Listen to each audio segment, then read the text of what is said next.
The internet is already awash with lists about ridiculous, strange, and weird laws from across the world. What many of these lists will not tell you is that most of these laws are no longer in force today. And where's the fun if you can't get arrested for frowning in Milan or just naming your pig Napoleon in France? Here, we have a list of 10 ridiculous laws from across the world that are still in effect today.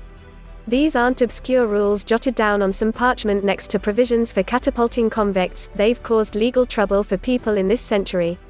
Enjoy. Primus player placeholder. 10 Mowing the lawn on Sunday. Germany. Germany has over 82 million people, which is about a quarter of the population of the United States. Yet it is just 3.7% the size of the US. This means that Germany has lots of people crammed in very limited space. One of the consequences of having too many people in a small space is noise. Lots of noise. To counteract this, Germany introduced Ruhezeit. Ruhezeit, meaning rest time, determines certain times of the day when people are expected to not make noise. The time varies from state to state but is generally from 8 o'clock to 10 p.m. until 6 a.m. the next day. Some states also observe Ruhezeit between 1 p.m. and 3 p.m. every afternoon. However, all states observe Ruhezeit during the whole of Sundays and public holidays. Noise is strictly forbidden during Ruhezeit. No one is allowed to mow their lawns, rev their cars, play loud music, or even use the washing machine if they live in an apartment. Ruhezeit has led to some very interesting legal issues. When one neighbor complained that the frogs in his neighbor's pond disturbed him at night, the court decided that frogs are a part of nature and that the disturbed neighbor should get earplugs. When another complained that his neighbor's dog barked too much, the court ruled that the dog should bark for no more than 30 minutes a day. 9 Connecting to someone else's Wi-Fi without permission. Singapore. In Singapore, connecting to someone else's Wi-Fi hotspot without permission could bag you 3 years imprisonment and a fine of 10,000 Singapore dollars. The law is part of Singapore's Computer Misuse and Cybersecurity Act, which considers such behavior as hacking. In 2006, 17-year-old teenager Garel Tangia Luo became the first person to be arrested and prosecuted for using someone else's Wi-Fi without permission. He was not sent to prison because he was underage. Instead, he got 18 months probation, part of which he was to spend at home. He was banned from using the internet while the probation lasted. The judge stated the ban was necessary because Garel was also addicted to the internet and online gaming. 8 Sharing your Netflix password. Tennessee, U.S. Tennessee has a law forbidding residents from sharing their Netflix passwords with anyone. The law does not apply only to Netflix but to every entertainment site that requires subscription. The law is somewhat ironic, since Netflix allows users to share their passwords with up to 4 people. The law is not a new one. It is actually an update of an already existing law to prevent cable TV subscription theft.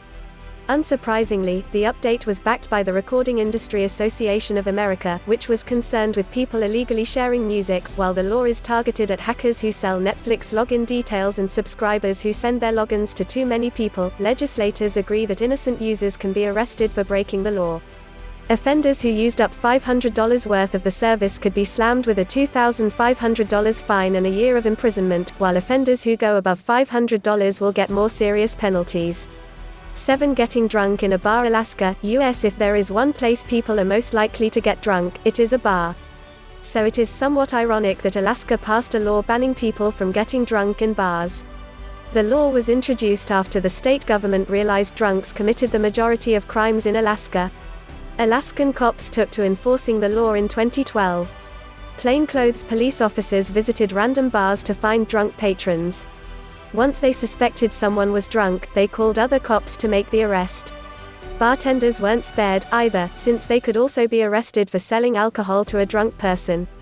Since there is no way of certifying that someone was drunk, cops only arrested people who were vomiting, falling off stools, or just plain constituting a nuisance.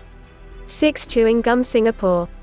Chewing gum has been banned in Singapore since 1992. The ban was part of the policies introduced by Prime Minister Lee Kuan Yew to turn Singapore into a first world country. The law was passed because people were fond of sticking their chewed gum on pavement and train doors.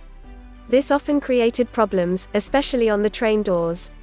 During an interview with Lee in 2000, Peter Day of the BBC mentioned that chewing gum could promote creative thinking. Lee stated that chewing gum was nothing short of an act of mischief. He added that anyone who felt he could not think or be creative without chewing could just chew a banana. Singapore relaxed the ban in 2004, when the government permitted pharmacists and dentists to sell medical chewing gum. This means chewing gum lovers need a medical prescription to buy gum. However, tourists are allowed to bring limited amounts of chewing gum into the country for personal use. 5 compulsory HIV tests for suspected HIV carriers. Greece. In 2012, the government of Greece introduced Public Health Decree 39A, a controversial law that permits the police to arrest people on suspicion of being HIV positive and test them against their will. Anyone found positive will have their pictures and personal details published in the newspapers. They can also lose their jobs and be evicted from their homes without warning. The law was passed in 2012, after Greece witnessed a spike in new HIV infections. Between 2011 and 2012, it experienced a 200% increase in new HIV cases. The spike was believed to be the result of massive unemployment, drug abuse, and a cut in the budget for HIV prevention programs. However, the government preferred chasing shadows instead of solving the problem from the root. In 2012, police rounded up hundreds of women and tested them. 17 tested positive. The government published their details and pictures in the papers and on the internet. The government added that they were prostitutes, even though there was no evidence to prove such. Even if there was, it was unethical. 4 publicly playing the national anthem twice a day. Thailand. At 8 a.m. and 6 p.m. every day, radio stations, TV stations, and loudspeakers all over Thailand start playing the Thai national anthem. Everyone is expected to stand at attention at that moment. People sitting will rise, people walking will stop, and everything will come to a standstill until the anthem is over. In some places, people can still be arrested for not stopping what they're doing while the anthem plays. The public playing of the Thai anthem is part of several laws introduced by Prime Minister Plak Phibunsongkhram, who is known as Phibun, in 1932. Phibun ordered that the national anthem be played at 8 a.m. and 6 p.m. every day and that everyone stand at attention until it was over. Phibun also demanded that all Thais know the anthem by heart, eat with spoons and forks, wear shoes, and dress in Western fashion. They were also expected to eat a maximum of 4 times a day. In 2007, some retired army generals proposed that the law requiring that everyone stand still while the anthem was being played be amended to include cars.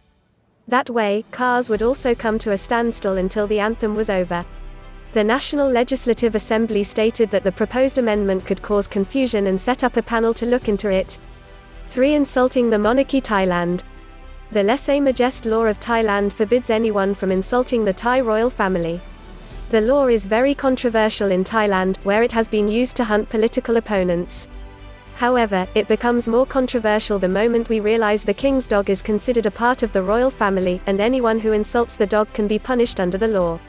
In 2015, a Thai man stood before a closed court and faced up to 37 years imprisonment for making satirical comments about the king's dog. The dog in question was a mongrel called Thong Dang Copper. It was the favorite of the late King Bhumibol Adulyadej. King Bhumibol loved Copper so much that he wrote a book about the animal. The book was later made into an animated film that became the second highest box office earner in its year of release.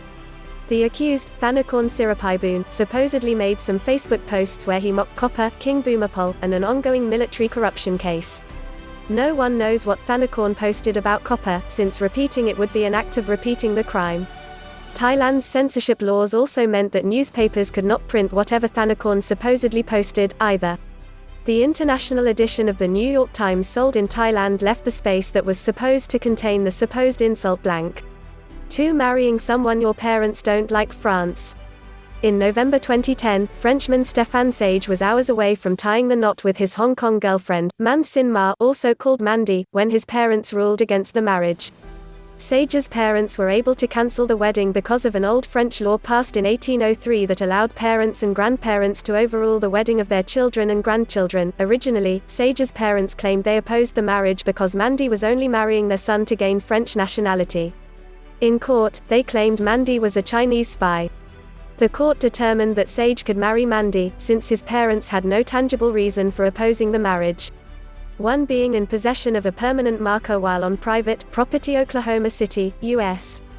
In December 2010, an unnamed 13-year-old student at Roosevelt Middle School in Oklahoma City, Oklahoma, was placed under citizen's arrest by one of his teachers, Ms. Dellen Woodside, because he wrote on a paper with a permanent marker, and it bled onto his desk. Ms. Woodside claimed that the unnamed boy had also written on his desk with the marker. An officer of the Oklahoma City Police Department took the boy to a juvenile detention center. A spokesperson for Roosevelt Middle School stated that the district will investigate the incident after school had resumed from winter break. The boy's arrest had nothing to do with the fact that he wrote on his desk with a marker. The problem was the marker. Ordinance 35-202 of Oklahoma City makes it illegal for anyone to be in possession of spray paint or permanent marker on private property without prior permission. The law was passed to prevent graffiti artists from making graffiti on private property, but it seems overboard that a 13-year-old can be arrested over it. We could not find more information about the decision reached by the school district, but we suppose it was favorable to the boy. Otherwise, we would have been treated to a ridiculous legal battle over whether a public school qualified as private property.